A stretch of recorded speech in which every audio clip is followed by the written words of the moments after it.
So, in the early 2000s, a geology major went on a field trip to the world's largest open-pit coal mine in Colombia. He picked up a piece of rock and noticed impressions of some prehistoric leaves on it. Then he found more rocks, and each of them had the same pattern. Back then, the student could hardly know that his discovery would help describe the largest snake that has ever lived on Earth.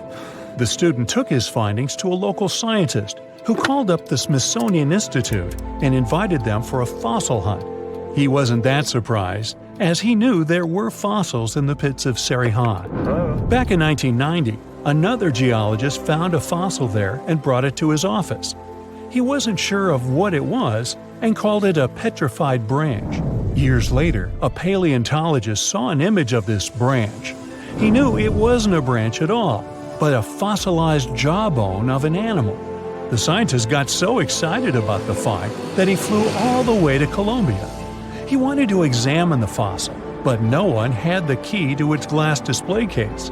The scientists couldn't wait, so they broke the glass and confirmed that it was a fossil of an animal that lived millions of years ago. After Herrera's finding, they knew exactly there were more fossils in the area.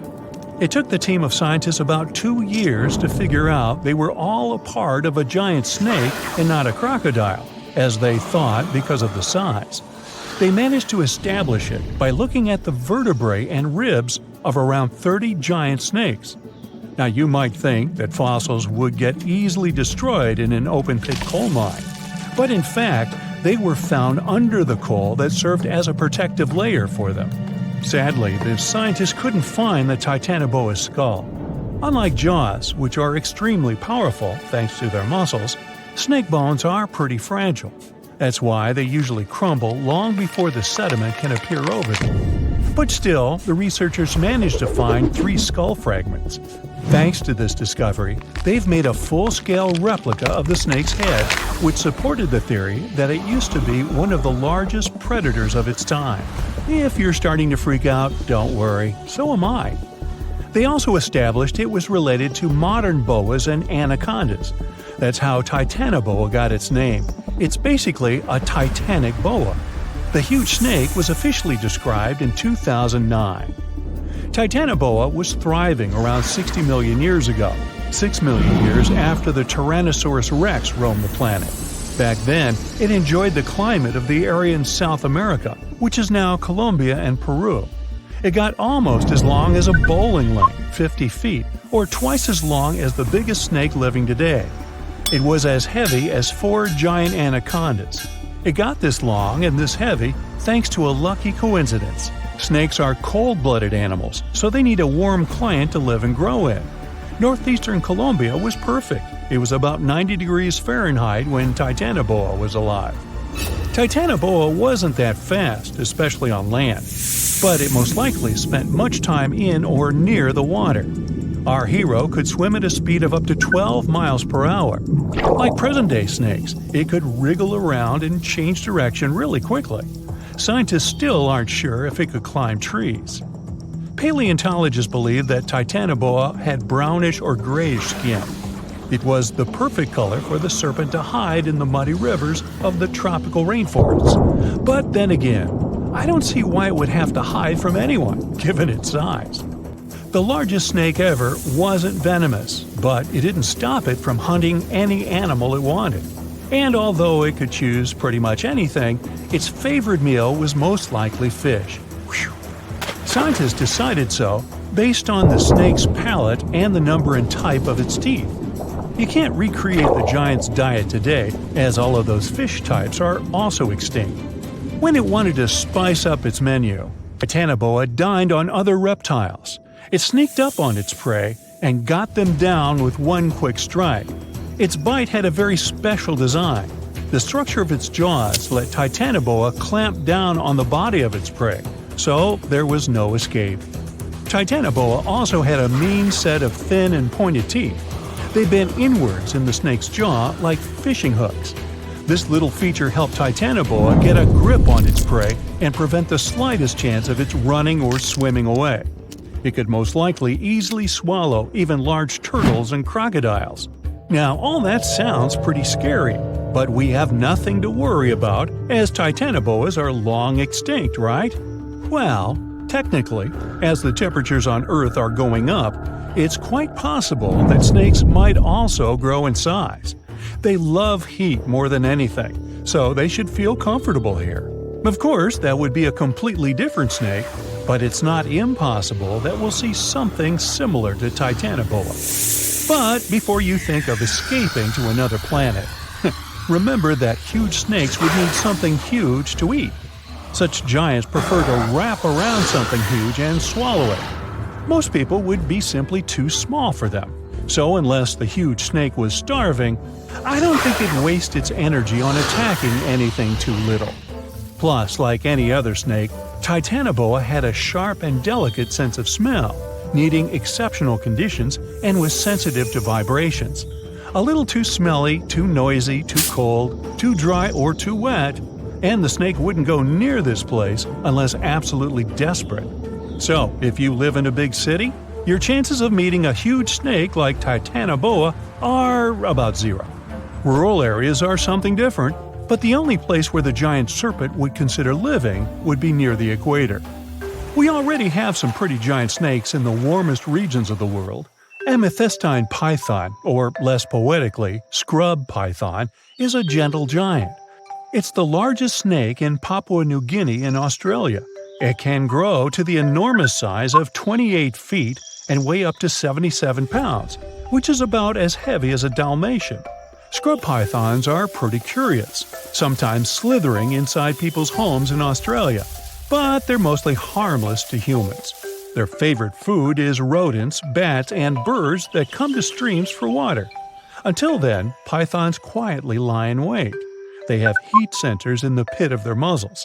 They help the pythons better see warm-blooded animals they can have for dinner. The African rock python is one of only 11 living species of its kind. It's currently the second largest snake on the planet. This huge brown snake reaches lengths up to 20 feet and weighs about half as much as the giant panda. It's very serious about its meals, as it can catch an antelope and eat it whole.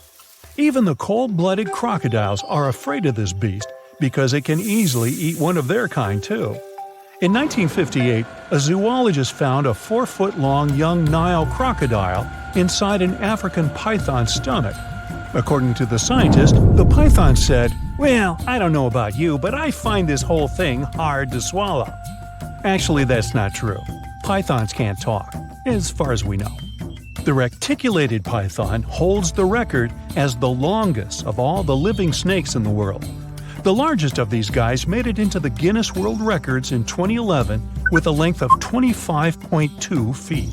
Its name is Medusa, and it lives in a zoo in Kansas City, Missouri. An adult reticulated python is large enough to swallow a human whole, or a whole human, either way. But these snakes are mostly quite peaceful and prefer to lie down without much movement. Although many pythons have dwarf forms that are much smaller than their full-grown cousins, reticulated pythons also have super dwarf forms. You can keep one of those as an 8-foot-long pet. Yes, it's considered a dwarf form, although it's longer than the average human is tall. You know, somehow I still don't find that comforting. You wake up in the middle of the night to a phone buzz. You know what time it is, you ask sleepily, but then you sit up in a jolt. "Get your stuff and go outside. They'll come fetch you in 10 minutes. Says a male voice on the other end. You step out of your house and watch as a small helicopter descends on your lawn. You get inside and meet a scientist there. She's a specialist in archaeology and paleontology. As the helicopter takes off, she tells you that something terrible happened on one of the islands in South America, and you're flying directly there, right now. The whole operation is secret, so you're asked to give up your mobile phone. The helicopter flies far beyond the night city and lands at the airport. From there, you transfer to a plane and fly to the coast of South America. You land on a small island, and a guide ushers you to a jeep waiting nearby. For several hours, you and other scientists drive through the hot jungle. The road ends, and you continue your journey along a narrow path. You notice that the further you go, the quieter it gets. The birds don't sing Not even the leaves on the trees rustle. The jungle finally ends, and you find yourself on the coast. There are many tents with scientific equipment, people, and cars. Several people in black suits lead you toward some fallen trees. You end up in the middle of a large trench that leads to the ocean. The trench begins in the forest, right at the fallen trees. Judging by its size, a train could have passed here, but the truth is much scarier. After some research, you tell people the creature that left such a trace became extinct about 60 million years ago. The creature that uprooted so many trees is the largest snake that ever lived on Earth. You and the others must find out how this reptile managed to survive and where it is now. Titanoboa usually lived in tropical forests near swamps. Apparently, the island is its home, but now something has forced the snake to crawl away into the ocean. You carefully examine the trench, then the fallen trees, and declare the snake was not alone. It was fighting something as big as itself. Everyone looks at you in shock, and the next moment, a deafening roar comes from the water, breaking the ocean's surface like a monstrous dolphin. A mosasaurus emerges from the deep, a huge reptile that lived from 145 to 65 million years ago in almost all waters of the world. It looks a lot like a crocodile, has smooth, dark scales, a fin at the end of its tail, and flippers instead of legs. It measures 55 feet long, which is about the size of a 5-story building, and weighs like half a subway car. And this huge dinosaur is coursing the waters near the shore right now, in front of you. With its large fins, it creates waves that wash away several tents on the shore. People on the island scatter away in all directions. Several ships and yachts are capsized. People on lifeboats are hurrying to the shore. Mosasaurus was one of the most formidable predators, not only in the sea, but also on land during the Cretaceous period. No creature dared to attack this monster, so their population spread all over the world. It wasn't used to feeling like prey, but now it seems the dinosaur has met a worthy opponent. The Mosasaurus dives back into the water as if running away from something. A few hundred feet away, you notice a long, smooth body of the Titanoboa. It's stretched out to full length and is swimming after the Mosasaurus. The snake is 42 feet long. This is 1.5 times more than a rail car. The biggest snake on the planet comes to grips with the scariest underwater dinosaur, and you're standing witness. The Titanoboa wraps itself around the sea predator and drags it to the shore. With its flippers and fins adapted to the sea, the great dino will be at a disadvantage on land, but it has lungs, not gills. It needs air to breathe, so the fight continues. Both the snake and the lizard end up on the shore. You're watching them from behind the trees nearby. The snake squeezes its opponent hard and is winning, but the Mosasaurus manages to push the Titanoboa's head to the sand with its flipper. The snake lets the enemy go, and the Mosasaurus crawls back into the water because it's faster and more agile there than the snake. The Titanoboa slithers after its rival. The fight goes on underwater. The Mosasaurus manages to swim away from the shore and hide among the reefs and algae. Thanks to its dark scales, it's almost invisible there. The snake swims past, and the Mosasaurus jumps it from behind. Its powerful jaws are opening wide like a snake's. It clings to the opponent. The Titanoboa immediately reacts and wraps itself around the dinosaur. It bites the fin tail with its giant fangs. The two colossal animals are in a clinch now and don't know what to do next. The compressive force of the snake's grip is like the weight of the entire Brooklyn Bridge pressed onto a passenger car. The Mosasaurus is trapped, and it starts kicking and swinging its flippers. It begins to turn around its axis, wrapped by the snake. The rotation of two giant reptiles in the sea creates a huge funnel in the water. Whole schools of fish swimming around get trapped in there. The Titanoboa becomes dizzy from this merry-go-round. It loses concentration and opens its jaws. The lizard uses all its strength to break free, and the snake swims away from it. Now the dinosaur is chasing its opponent. The Titanoboa emerges from the water, not far from the shore. Helicopters fly around the island, recording the events. Yachts and small fishing boats sail to the site of the Battle of the Titans. The Titanoboa crawls out of the water and is about to disappear into the jungle, but the Mosasaurus grabs it at the last moment. There are two rows of teeth in its upper jaw. One of them is located closer to the pharynx. This row allows the dinosaur to hold its prey while the prey resists. The duel continues on land. The trees around the two monsters shatter into splinters. The Titanoboa wraps itself around the enemy, opens its huge mouth, grabs the dinosaur's tail, and begins to slowly swallow it. The Mosasaurus realizes the great snake's strategy and begins to thrash around. The snake blocks its movements, so the dino digs into the sandy beach. After a short while, a large pit appears beneath the monsters. The sand gets into the snake's eyes, and it lets go of the opponent.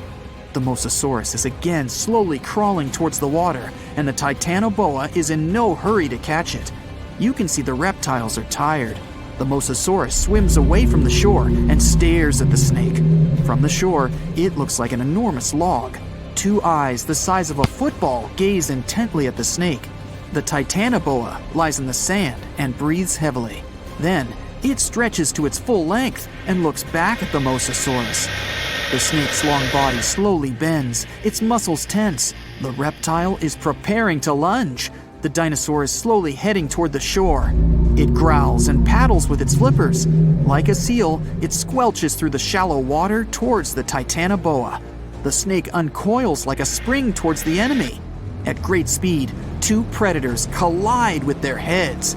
The hit is so strong, they lose their bearings and move away from each other. Now, each of them feels like a loser. The dinosaur slowly paddles into the water, and the snake returns to the jungle. The monsters are tired of fighting. There's no winner. You and the rest of the people stand with your mouths open in complete silence. You look around the island and notice trees with broken branches everywhere. In the depths of the island, you find a waterfall and huge wet stones. There are large scratches on many of them. Somehow, millions of years ago, lots of ancient reptiles managed to survive global disasters on this island. And now, there are only two left. You conclude that the Mosasaurus and the Titanoboa have been fighting each other for years. Soon, these reptiles will gain strength again and continue their eternal struggle. You decide to leave the island before that happens. There are plenty of fish in the sea. Some of them look totally like Nemo or Dory. Then there's the butterfly fish and fancy guppy, which is indeed really fancy. And then there's... What on earth is that? I would definitely not pay for a diving experience to see this guy. The anglerfish has the unofficial title of the ugliest animal in the world, but I wouldn't dare to break that news to it. There are more than 200 species of anglerfish currently swimming somewhere in the gloomy depths of the Atlantic and Antarctic Oceans, up to a mile below the surface. Some of them prefer different living conditions, the shallow tropical environments. Different kinds of anglerfish vary in shape and size, from the famous black sea devil to frogfish, monkfish, footballfish, goosefish, batfish, and sea toad. The larger ones can be half as long as a full-sized bed, but most are less than a foot long. Since the choice of meals where these guys live isn't that huge, they had to come up with a unique hunting strategy. They don't waste their priceless life energy on following prospective prey. Instead, they use a piece of dorsal spine that sticks above their mouths like a fishing pole, hence the name of the fish. There's a sac of bioluminescent bacteria that glows brightly in the dark at the end of that rod. The light lures prey, and all the anglerfish has to do is wait, and then enjoy its lunch delivered right to its mouth. Their bodies are pliable and huge, so they can easily swallow prey twice their size. Deep-sea anglerfish eat whatever they can find. Species that live in more shallow water aren't picky either, and can eat anything from shrimp to snails and small fish. Only female anglerfish have the cool fishing rod feature though. So what about their males? Finding a soulmate deep under the sea isn't that easy. I mean, literally, there's no light down there. Plus, there are frigid temperatures and low oxygen levels. Anglerfish can't afford to go on many dates in those conditions, so they mate for life. And before you go aw about it, I have to tell you, they do it in quite a special way. Male anglerfish are much smaller than their ladies. The contrast is so striking that when researchers first got interested in their love life, they thought those males were actually the offspring, or larvae, hanging out next to their moms. Certain anglerfish male species have receptors that alert them that there's a female nearby. After they mate, the male bites into his woman and stays attached to her head, belly, near her tail, and other areas he can access. While they morph together forever, the female fish gets the male's cells, DNA, and reproductive organs, but loses her immune response cells. The male gets free permanent housing and nutrition. Given the current real estate prices, it sounds like a dream. But that accommodation is shared by up to 8 males, and they can't move out if they ever feel like it. You're unlikely to meet this deep-sea fish in real life, but if you meet an anglerfish in your favorite video game, remember that you can easily outswim it and make it kinder to you with tranquilizing arrows. Once you befriend it, the anglerfish can be your scout and help you discover new areas with its bioluminescent pods. Back in the real world, down in the twilight zone of the ocean, about 650 to 3,300 feet down, the anglerfish isn't the only creature you're lucky you'll probably never meet. Many of the locals look like they come straight out of science fiction or horror movies, but that's because they had to adapt to this dark, deep world. I did my best to get you prepared for the creatures you're going to meet, starting with the common fangtooth. They spend most of their lives deep down, but at night, they move toward the surface to snack. These guys are more active than most other deep-sea dwellers. They don't wait for food to come their way, but actually follow it, and then get it with their long, hungry teeth. They don't have a built-in light bulb like the anglerfish, so they've developed a great sense of smell and use as much sunlight as they can get there in the depth to get around. Sometimes, even the shadow of a passing by prospective prey is enough for them to switch to action mode. And though they don't look too charming, they're completely harmless to humans if you ever run into one of these guys. Stoplight Loosejaw sounds like a great name for an alternative band, but it's actually another deep-sea resident with sneaky hunting habits. It has special light-producing photophores under each eye. They emit green and red light like a stoplight, hence the name of the fish. Unlike other fish, these guys hardly ever leave the twilight and midnight zones. Their lower jaw is a quarter of the total body length, and the stoplight keeps it open all the time, hoping to get some lunch. It looks like a ferocious predator, but mostly prefers zooplankton with an occasional dessert of shrimp, krill, and fish.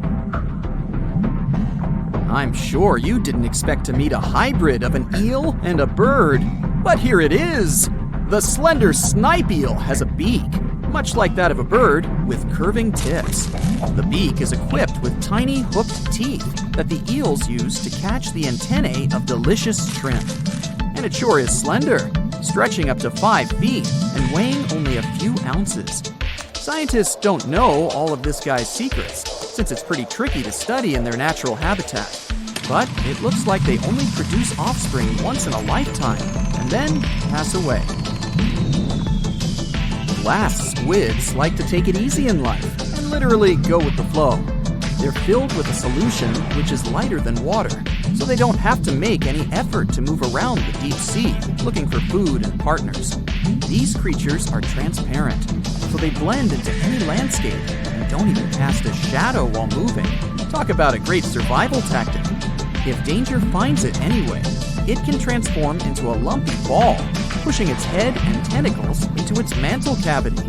It can also release ink into the mantle and go from transparent to black.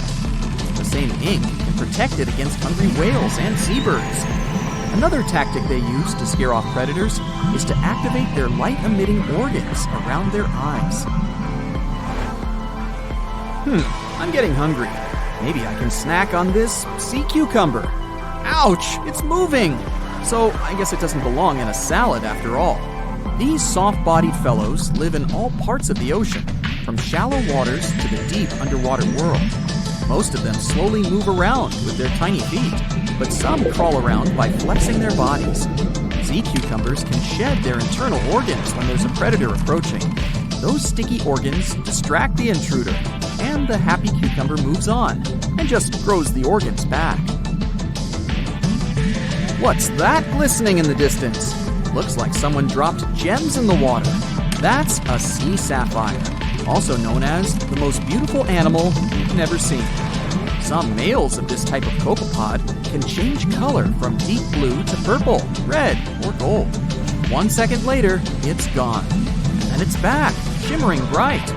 The secret to this magic is that their bodies are transparent and reflect light differently at certain angles. It looks like it's their way of communicating between each other and attracting mates. Female sea sapphires don't have the same superpower, but their eyes are bigger compared to males, probably to spot them from a distance.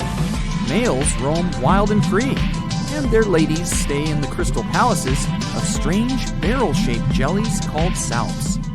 Most of the ocean is still shrouded in mystery, whether we're talking about dark corners or creatures that are hiding in the depths. But sometimes it gives us a peek into scary things it hides in its cold, dark depths. Like when you hear on the news that there are some deep sea creatures washed ashore after a powerful storm once again. Some just look weird, while others are real monsters that live at depths of more than 3,300 feet. The coldest and deepest parts of the ocean have created one specific phenomenon called gigantism. So, sea spiders, squids, worms, and many other animals, mostly invertebrates, or creatures without backbones, they're all way bigger and scarier than the versions we see in the more shallow areas. In the Pacific depths, you can see a sea sponge as large as a minivan. Or what about the colossal squid that lives in subantarctic waters and is nearly 14 times longer than the arrow squid, a type that mostly lives in New Zealand? Researchers found many of these underwater monsters in the abyssal zone of the ocean. Back in 2021, the researchers showed images of the giant phantom jelly. It was at a depth of 3,200 feet. Its tentacles were 33 feet long. Wow, I wouldn't like to face that one on the beach. It probably eats only small fish and plankton, but it can swim to depths of more than 21,900 feet. And down there, this giant jelly doesn't have enough food. How does it survive then? Scientists haven't figured it out yet. And there are even more questions related to the giant squid, the biggest one ever found. This monster is 43 feet long, with a weight of nearly a ton. Imagine if those tentacles would grab your car, or something like that. They would smash it like it was a toy. There's no light in the abyssal zone. Sun rays just can't penetrate that deep. So there's no algae or underwater plants there. Local animals mostly eat snow. Marine snow is not like the regular one you build a snowman with. It consists of any small flakes or remains that fall from the surface of the ocean. Maybe even some leftovers that animals up there couldn't eat. So it's not much. But apparently, it's enough for very large creatures that hide deep down there, like giant squids. Squids that generally live at such depths don't bother going after their prey. They just wait until the poor animal swims right up to their long tentacles and falls into a trap. It may not be the best method ever, because not many animals will even swim into these dark, cold parts. But it's the method that saves energy. A giant squid eats only 1 ounce of fish daily, which is approximately 45 calories. That's nearly 50 times fewer calories than an average person should eat per day. So when a squid gets 1 fish, it saves it for a couple of days. I hope giant squids won't get the idea to go to the surface and look for food when there's not enough of it in the abyssal zone. And I hope even more that giant Greenland sharks won't get that same idea. You can find them at depths of up to 7,200 feet. They're twice as slow as we usually walk. They swim at a speed of 1.12 feet per second. Their slowness is part of the energy-saving mechanism that creatures down there need to survive. But they can speed up in the form of short bursts when they need to catch prey. But they kinda change their diet from predator to scavenger, considering their environment. There will be more leftovers falling from the surface than animals to go after. Greenland sharks grow just 0.4 inches per year, and they're mostly 20 feet long, which means they live for a very long time, sometimes up to 400 years. They also have a slow metabolism, and that's one of the main factors for their long life, too. Greenland sharks like to spend their time in cold waters. They're adapted to that, since their tissues have specific chemical compounds that prevent the forming of ice crystals all over their body. That means they have some sort of natural antifreeze.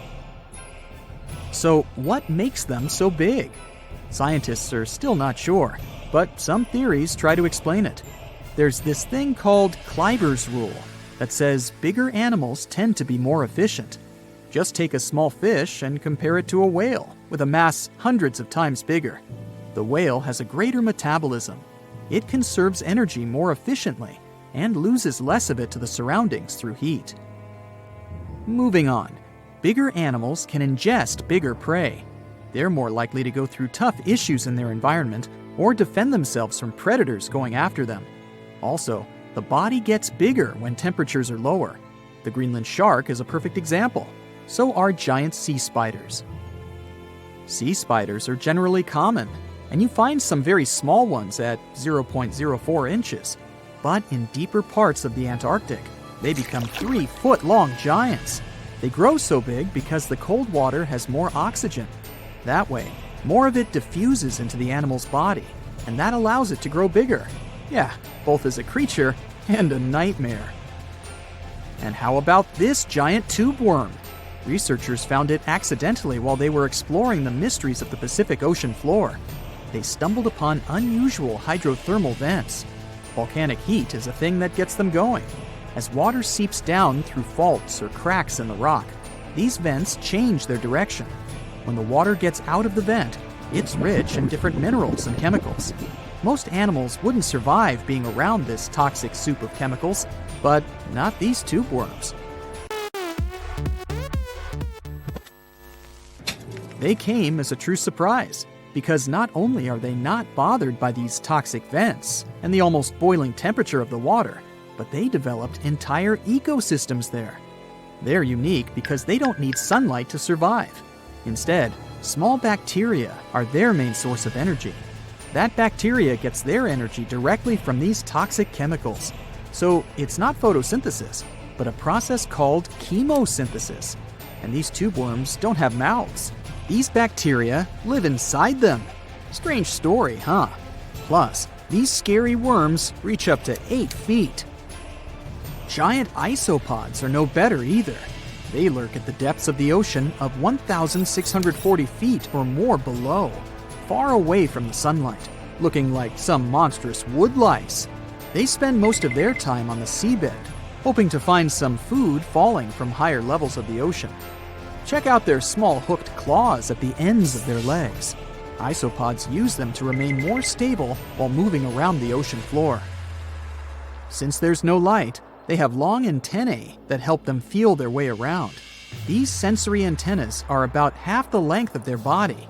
Giant isopods have pretty big eyes compared to their body size, too. They can grow over 12 inches from head to tail.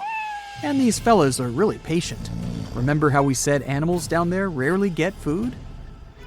Sometimes they need to wait for years to get a proper meal.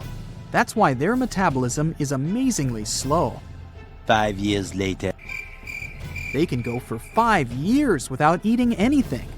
Imagine that. I get hungry just talking about this. In 2006, a biologist did research to compare the differences between the shallows and the deep sea regions. He realized the deep sea mirrors the island rule. First, isolated parts of land develop biodiversity you won't find anywhere else. Second, small-bodied life there grows much bigger when it's isolated, compared to life on large land masses. Resources are limited, but also competition and predators. And we don't know much about these deep-sea creatures. It's too expensive and too complicated to carry out such research. So we'll just wait for more raging storms to show us at least part of the monstrous world cold ocean depths hide. From thousands of dollars worth of treasure to brand new phones and ancient cities, Let's dive into the water and see what we can find. Imagine going to the river to enjoy a boat ride.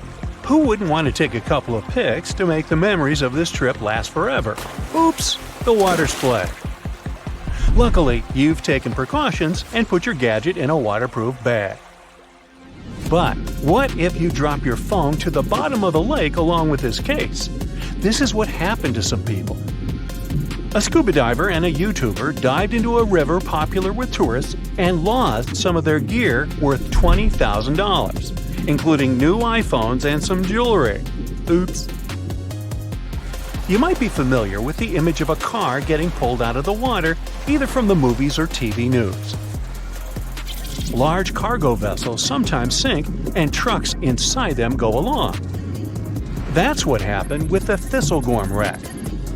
It sunk in 1941 in the Red Sea, and these Bedford trucks were inside. Want to see something more valuable, like treasure? A British cargo ship was carrying a heavy load of silver ingots, but the vessel sank. Treasure seekers knew there was silver on the ship. Since the 1940s, they've been looking for it. The Odyssey Marine team got lucky. They made the discovery in 2011. The treasure was more than 14,000 feet below the surface. The ship had carried more than 110 tons of silver ingots. Finders keepers! The Odyssey team kept 80% of the treasure and gave 20% to Her Majesty's Treasury. Of course, there were more items on the ship, like letters, teapots, and silk sheets. You can see them in the exhibition called Voices from the Deep at London's Postal Museum. Now how about some underwater art? Sure, here you go, Polynesian moai statues. These statues have been discovered in several areas across the world. For instance, Easter Island is full of different size statues, but many of them can also be found in Cancun, Isla Mujeres, and Punta Nizu, Mexico. Seeing full-body statues from thousands of years ago under the water would probably be a lifetime experience. Gold coins are also popular items found in shipwrecks. Many divers come across coins worth a lot of money. But there's one diver in Florida who truly hit the jackpot. In 2015, they stumbled upon nearly $1 million worth of treasure. The discovery was 51 gold coins, 40 feet of ornate gold chains, and a rare coin that was made for Philip V, the King of Spain. They were once frightening and dangerous, and they still look spooky. Yo-ho! I'm talking about pirate ships. One pirate shipwreck from the 18th century was excavated off the coast of Colombia in 2015. The treasure found there was worth between $4 and $17 billion. It contained precious stones, gold, and many other items. The next one is an underwater city. Neapolis is a city washed away by a tsunami. It was built on the coast of North Africa nearly 1,700 years ago. Divers uncovered the city's remains in 2017. Researchers have also discovered Roman columns, as well as household goods and tools. Now, let's go all the way back to 1503. Portuguese explorer Vasco da Gama was fighting a storm when he lost his ship Esmeralda. The ship was discovered in 1998, but it had to wait for more than a decade to be excavated. Researchers found navigational tools there. They didn't have as much value as Spanish gold, but they were historical treasures. Now, in Amsterdam, they fish for bikes in canals. 1/3 of working Amsterdammers cycle to work.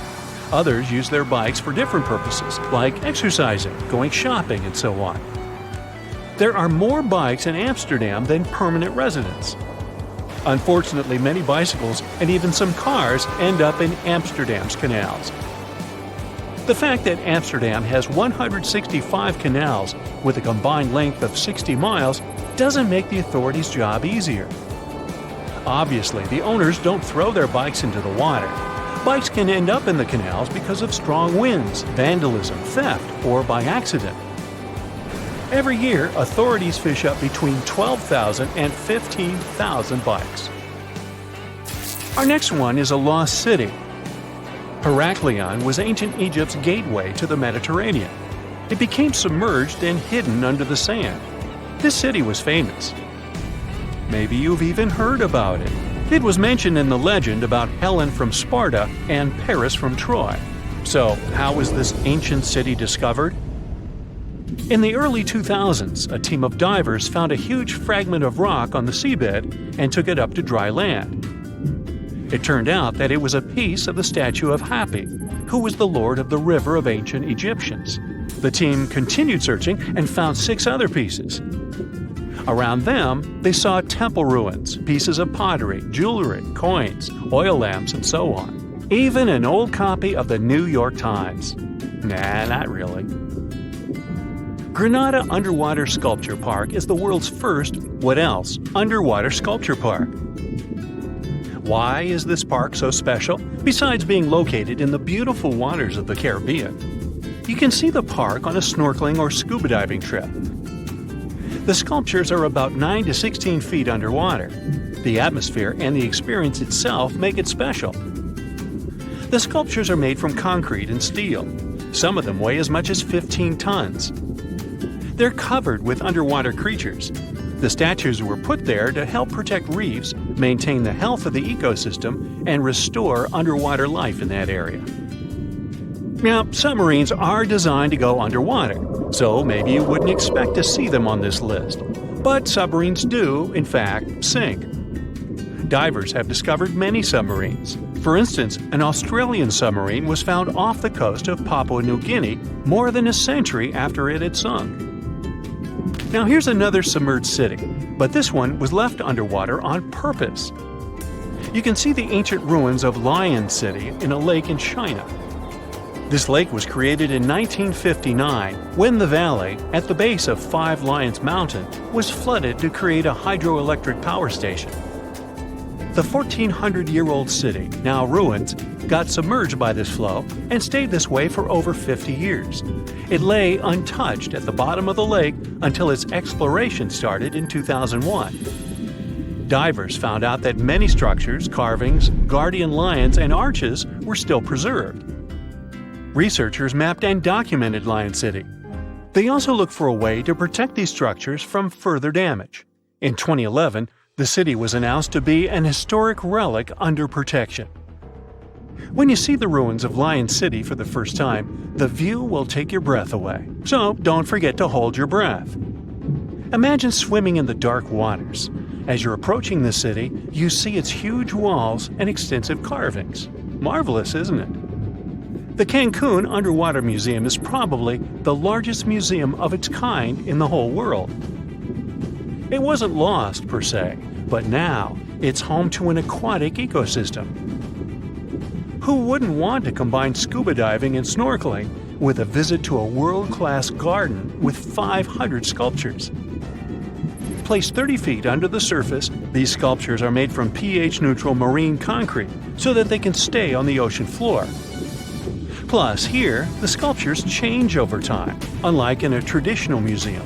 That's because they become part of the underwater environment and a home to various plant and animal species. In one installation, nearly 450 life-size figurines are grouped together to hint at the harmonious coexistence of humanity. There is also the Anthropocene, which is an actual submerged Volkswagen Beetle placed by the Manchonis Reef. Okay, this is not a lost and found item, but this is just, hey, it's a giant jellyfish and I wanted you to see it. This creature is known as the lion's mane jellyfish, and it's the largest known species of jellyfish. So, I'm happy now. And have you ever discovered anything underwater? Want to high-five a sea creature? Well, put your hand up for the Tasmanian red handfish. This fish doesn't swim like a fish. It walks. It uses its flipper-like hands to stroll around on the ocean floor. These bottom walkers are disturbed by swimmers and boats a lot. Some people even want to take them home as pets. I think it's better to just give them a wave and swim on by. The vampire squid. Its species name is Vampiroteuthis infernalis, which translates to vampire squid from hell. Oh yes, this vampire squid means to terrify everyone with its name. Its dark red color, its spikes at the bottom, and the scary fact that it can basically turn itself inside out. The vampire squid loves putting on a good show, but it's as harmless as a kitten is to humans. It's as if Dracula scared the pants off you, but he didn't have blood-sucking fangs. The vampire squid feeds on food particles from plants and animal matter floating near the ocean's surface. Since they're not predators, they need good defensive strategies, and their vampiric look is designed to ward off large creatures who want to eat them. Turning themselves inside out is a defensive mechanism since the spiky areas in the inner skin are more intimidating. They also shoot out a substance that does not have color, but is packed with bioluminescent particles to distract predators. The vaquita. Going out on a boat off the coast of Mexico sounds like the perfect vacation. The sun, the blue water, the most endangered sea creature. Wait, what? The vaquita isn't dangerous, but don't expect it to stick around to say hello or sign any autographs. It's incredibly shy. This little cow, that's what it means in Spanish, is one tiny sea mammal. With those black markings around its eyes, it looks more like a sea panda to me. Seeing one should make you feel very special. They're on the brink of extinction, mostly because they got caught by accident in fishing nets. It's estimated that there's only 10 left in the wild. The blue dragon. This little creature looks like something out of a kid's fantasy movie. It's called the blue glaucus, casually referred to as the blue dragon or blue angel. It can be found in many places, the Atlantic, Pacific, and Indian Oceans. It's kind of a mollusk and it only grows to be about an inch long. What you think is the back is actually the mollusk's bright underbelly. It regularly floats on its back so that its blue colors help it camouflage with the water's waves. The blue dragon isn't just pretty, it's also smart. It usually feasts on Portuguese man-o'-wars, also known as Physalia physalis. The blue dragon stores their stinging cells for later use, in essence, stealing their defensive mechanisms. When the blue dragon is threatened, it releases those stinging cells it stored, directing them at an enemy to sting them with more power than the Portuguese man-o'-war would have been capable of. As they can store a huge amount of stinging cells, they can be a threat to humans. So, if you find one, don't pick it up. It's best to admire it from a distance. The barrel-eye fish. If you ever wanted to have Superman's X-ray vision, looking at the barrel-eye fish will make you feel like you gained that superpower at some point in your life without even realizing it. The barrel eye has a transparent head, so you can see how their eyes and brain look inside. This magnificent creature lives in the deep sea. This is the lowest level of the ocean, where strange creatures roam in near-freezing temperatures and constant darkness. They're exposed to water's pressure that's almost 1,000 times that of the surface. If the idea of the deep sea sends a shiver down your spine, stay tuned to learn about another of its creatures later on. The barrel-eye fish can be found in the Atlantic, Pacific, and Indian Oceans. You might be wondering, why oh why would a fish have a see-through head? And that would be a fair question. Since the species was discovered in 1939, it was believed that the fish's eyes were set to see straight ahead and couldn't move. So it was assumed that they had tunnel vision. Scientists Bruce Robinson and Kim Reisenbichler from the Monterey Bay Aquarium Research Institute recently discovered that the fish can move its eyes vertically to see through the top of its translucent head, thus noticing if there are predators or prey nearby. The transparent head also allows more light to enter so they can detect prey better. It's believed that the barrel-eye fish eats jellyfish and small fish species. If you dive in the ocean at night, you might be lucky enough to see how orange ball corallimorph blooms in the dark. But make sure to be quick because as soon as you turn on your flashlight to take a good look, it will retract its tubes back into itself. The megalodon. The whale shark isn't the biggest shark known to humans. If the entire shark species were a kingdom, the prehistoric megalodon would be the ruler of the sea. Megalodon roamed the ocean a long time ago. About 15.9 to 2.6 million years back between the early Miocene and late Pliocene eras. While they've long been extinct, people are still amazed to learn about these gigantic sea beasts. Megalodon could reach anywhere between 45 feet to 60 feet in length with jaws more than 6 feet wide. A fossil of a tooth that once belonged to a megalodon measured at 7 inches.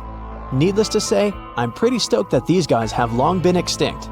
but there's still some adventurers out there hoping to meet this monster one day. The Dumbo Octopus. This adorable creature, or creepy creature, or however you want to see it, is officially called Grimpoteuthis. More casually, it's referred to as the Dumbo octopus, named after the Disney character.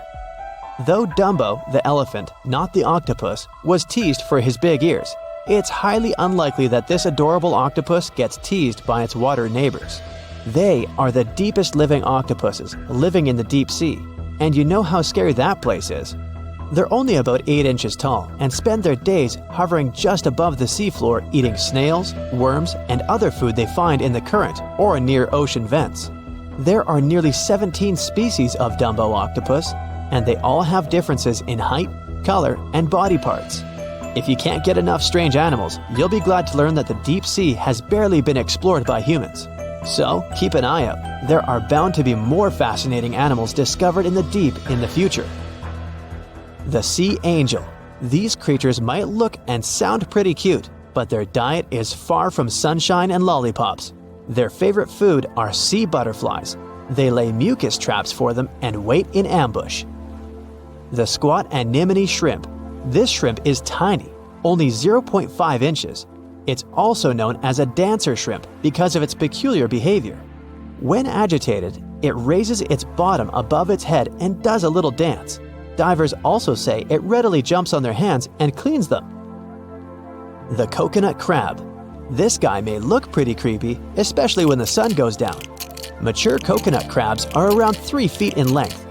Their preferred foods are coconuts, but they can also hunt down lizards and even large birds.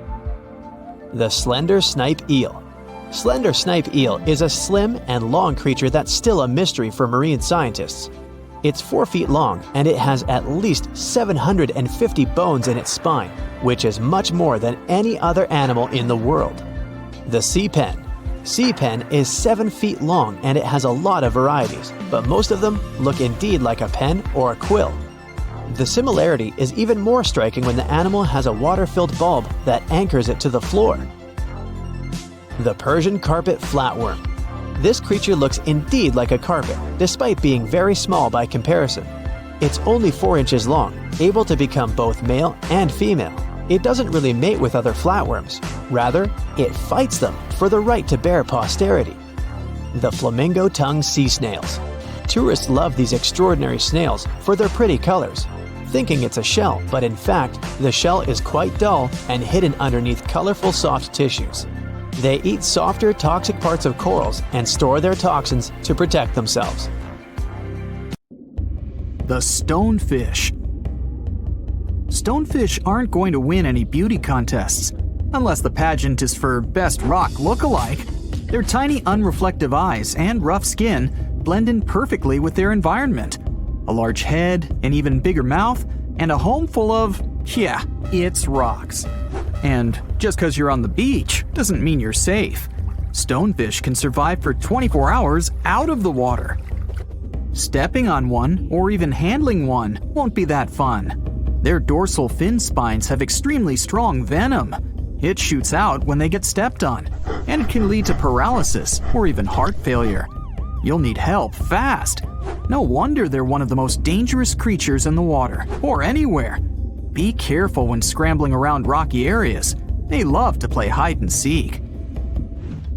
The Deep Sea Dragonfish.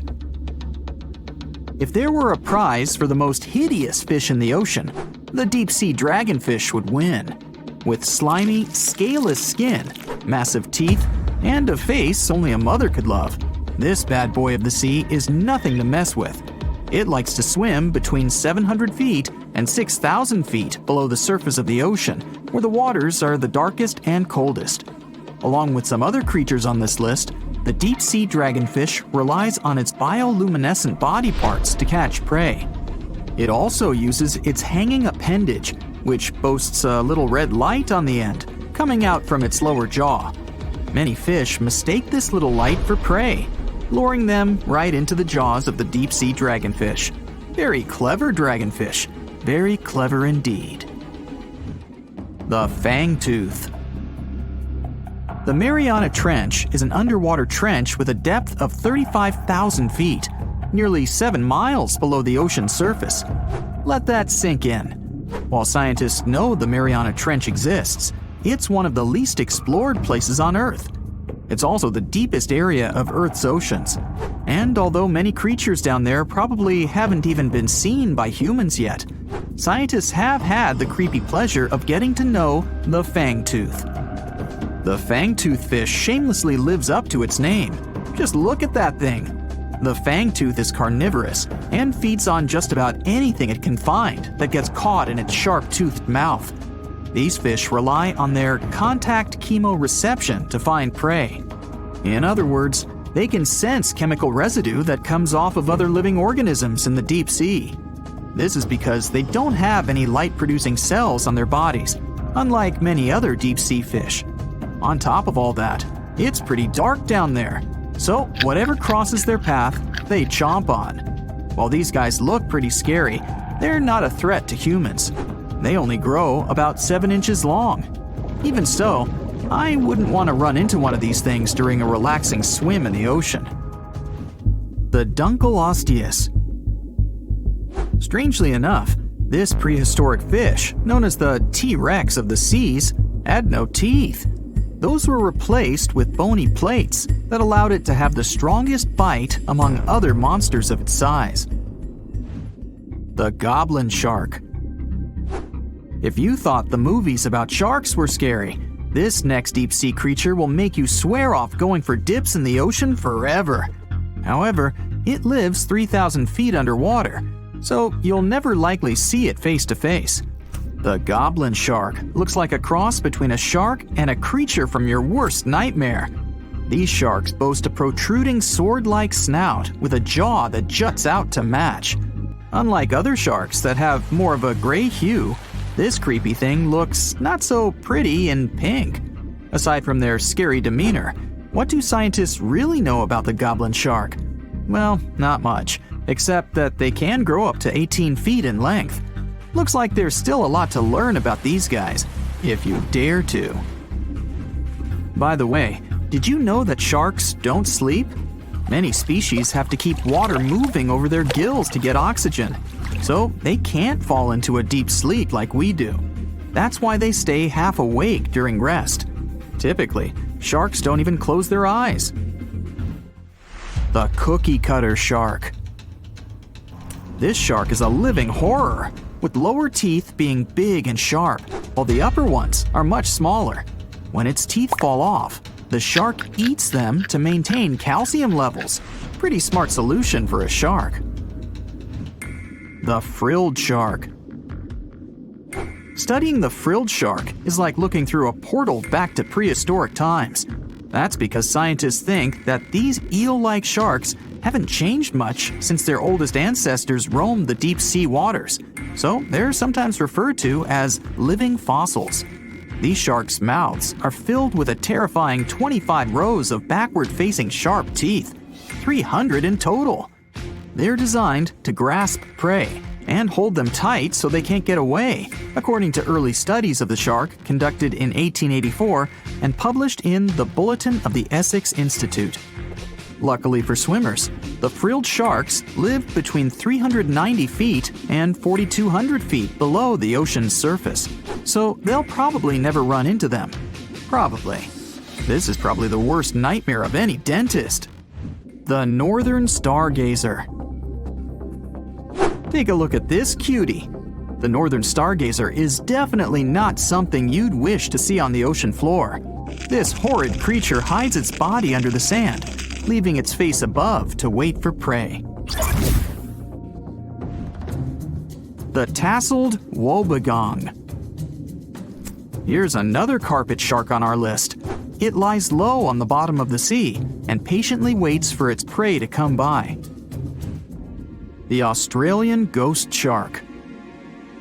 The Australian ghost shark isn't really even a shark, but a very bony fish.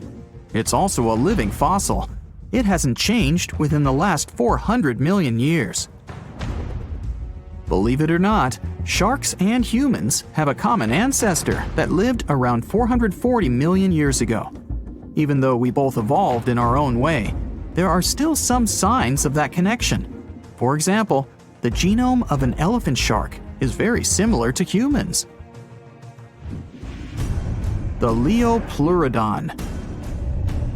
This list of terrifying creatures would be incomplete without mentioning the terrifying and prehistoric Leopleurodon. This carnivorous marine reptile existed during the Colovian stage of the Middle Jurassic era and ruled the waters at 9 feet in length. Scientists believe Leopleurodon thrived in this deep-sea trench because of its ability to swim long distances and its 4 paddle-like limbs. While they probably weren't able to propel themselves toward prey like other animals of the area, they did manage to accelerate and attack very ruthlessly and efficiently. Additionally, they relied on their long snouts to smell prey, which leads scientists to believe they didn't rely on sight for hunting. This means they could have thrived in the dark Mariana Trench. Around 150 million years ago, Leopleurodon became extinct due to competition for prey against other thriving marine reptiles. And I think I speak for all of us when I say, thank goodness for that. Considering that scientists have only explored 5% of the ocean floor and found some of the scariest sea creatures imaginable, one can only dream of what other animals reside in the deep sea waters. Perhaps it's best to keep them in your imagination. Am I right? The megamouth shark. This shark is a filter feeder, and it's friendly to humans, although its huge mouth can look quite threatening. Like basking sharks, it swims with its mouth constantly wide open, as if it were on Twitter. The gulper eel. This deep-sea eel has an easily distended belly that allows it to swallow prey twice its size in a single monstrous bite. They have very unusual jaw shapes and can reach about 2 to 3 feet in length. Do you see that large log near the ocean floor? Maybe it's part of an old ship. Treasure, gold, diamonds, I'm rich! Well, as you get closer, you notice something. It's swimming! It's not a shark or a dolphin, it's a saltwater crocodile! Now don't panic. If you bump into one of these reptiles in the sea, it's unlikely it'll think of you as food. Crocodiles have a special valve in their throat that stops them from drowning underwater, but that doesn't mean they can't bite. Usually, they're heading to a nearby island, and the quickest way there is to body surf. They can't really take the ferry, you know. Watching one from a distance should be okay. Just don't swim to shore right away. They love to ambush their lunch in shallow water. If there's one time I'd want to see a great white shark, it's when I'm diving with crocodiles. They'll gladly take a crocodile-sized nibble, given the right motivation.